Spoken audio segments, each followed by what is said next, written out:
Ma vidéo la plus vue actuellement est une vidéo où j'ai énoncé mes 3 erreurs que j'ai pu voir et qui m'ont peut-être déçu sur la Casa del Papel. Alors oui, je viens de redire la Casa del Papel parce que ça c'est une erreur que moi j'ai dit lors de cette vidéo et vous m'avez beaucoup taillé là-dessus. Pour ceux qui me connaissent, vous savez très bien que moi et le français déjà c'est compliqué, alors en plus, si je dois bien savoir parler espagnol, tu vas pas me casser les couilles, d'accord? Maintenant, ne perdons pas plus de temps, vous êtes aujourd'hui en train de regarder cette vidéo, pourquoi? Eh bien, pour qu'on parle de la partie numéro 3 de la Casa des Papel qui sortira sur Netflix. Alors oui, c'est pas non plus la Casa, c'est la Casa des Papel. Et du coup, bref, ne perdons pas plus de temps, nous allons parler de cette partie 3 qui va arriver sur Netflix en 2019. ¿Es verdad eso que han dicho antes? ¡Vamos, señores! ¡Que no me caiga! Si me gusta Romano Grande, soldado grande. Sí, sí. Este es un momento maravilloso.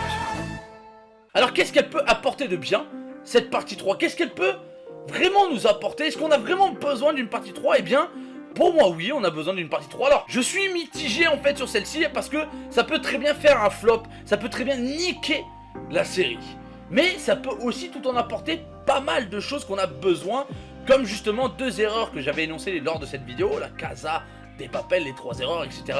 J'ai parlé de 2 erreurs que j'aurais aimé voir un peu le développement de certains personnages, comme ceux qui ont braqué la Casa des Papel, comme notre ami Angel aussi, qui était encore dans l'hôpital, on sait pas trop ce qu'il est devenu ce mec là, qui était fou amoureux de Raquel, on sait pas trop ce qu'elle peut apporter. Alors cette saison 3, cette partie 3, où peut-elle aller?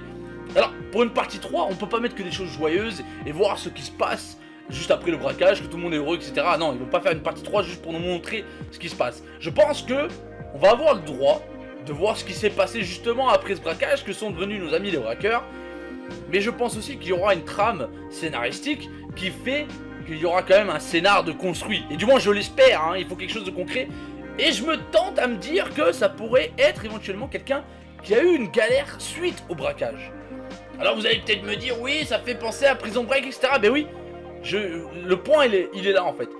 Qui nous dit qu'ils vont pas un peu se prendre des idées sur Prison Break? Eh oui, parce que justement l'idée elle est là pour moi, c'est, au niveau du scénario, c'est de créer en fait quelque chose avec un personnage qui aurait eu une galère. Pour moi, le personnage qui peut vraiment faire un gros coup sur la série et faire en sorte que tout le monde se déplace pour aller le chercher, alors c'est con, mais c'est Rio. Pourquoi Rio? Vous allez me dire, ouais Rio on s'en fout un peu, etc. Ben non, la Casa des Papel a ce côté narratif. C'est-à-dire que dans certaines séries, il y a quelqu'un qui parle en off en fait, et là pour le coup c'est Tokyo. Donc on associe clairement la Casa des Papel avec Tokyo. Et pour moi la personne qui peut faire bouger les choses justement pour une saison 3, c'est ni autre que Tokyo. C'est-à-dire que elle est folle amoureuse de Rio, on va le dire maintenant, voilà, elle est avec lui, etc. Rio se fait niquer, Rio se fait attraper. Tokyo va absolument vouloir le faire sortir de ce qui lui arrive comme galère. Alors je dis pas qu'il va en prison quoi, on sait pas. Mais lui il lui arrive une galère. Et pour moi ça va tourner autour de ça. Et Tokyo, vu que le professeur la kiffe, etc. Et que beaucoup de monde bouge en masse pour elle, que tout le monde serait prêt à faire quelque chose pour elle, parce qu'elle a réussi à toucher tout le monde en quelque sorte, avec toutes ces petites histoires on va dire. Pour moi c'est la personne la plus concernée pour justement faire bouger les choses dans une partie 3. C'est-à-dire que si Rio se fait choper, admettons il se fait choper, il faut l'emmener quelque part, etc., que ce soit par la police ou même des bandits, on sait pas, qui savent qui il est et qu'il a de l'oseille et du coup ils veulent lui prendre, on sait pas ce qu'ils peuvent faire. Alors certains diront ouais mais ça s'éloigne du côté de braquage, etc. Mais c'est tout à fait ce qu'a fait Prison Break par exemple. Je prends Prison Break comme exemple parce que c'est le truc le plus connu. Enfin pour vous, je pense que pour tout le monde connaît Prison Break, du coup je pense que c'est le meilleur rapprochement que je peux faire entre les 2 séries. C'est-à-dire que je pense que du coup il y aura plus ce côté braquage, il y aura plus ce côté il faut sauver un gars. Alors peut-être qu'il faut braquer pour sauver ce mec là, je sais pas. Peut-être que justement ouais il va être pris par des bandits, ils diront ouais bah du coup fais en sorte qu'il braque un truc, nous aussi on veut du pognon et comme ça on te libérera, on sait pas. Peut-être on va réussir à partir sur un braquage pour garder un peu ce côté braquage justement de la série.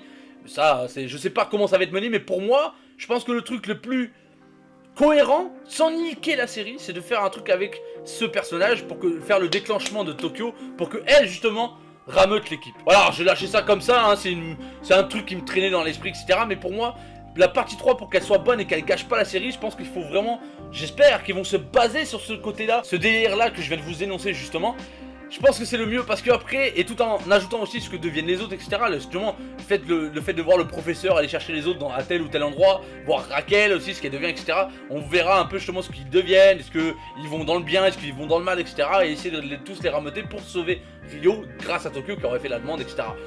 Je pense que c'est le meilleur choix scénaristique en fait de faire ça, parce que franchement j'ai beau chercher, je vois pas ce qu'il pourrait apporter de mieux, parce que côté prison, ça va trop ressembler à Prison Break, ça va être trop critiqué. On peut rester sur un truc de braquage, ouais, braquer ça et on vous relâche Rio, enfin j'en sais rien, quelle connerie. Je pense que c'est le meilleur choix à faire, parce que là, pour moi, ça va être tout ou rien. Clairement, c'est Netflix hein, qui veut produire cette partie 3, c'est Netflix qui choisit de faire ça, qui justement finance tout ça.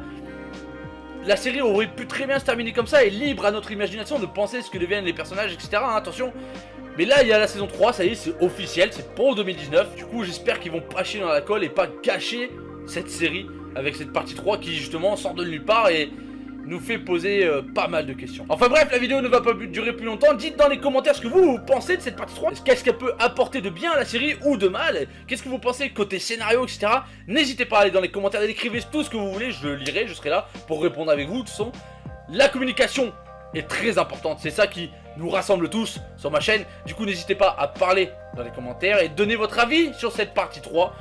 Je vous laisse, je n'en perds pas plus de temps. Je vous fais des bisous à tous. Je vous lèche partout. Ciao.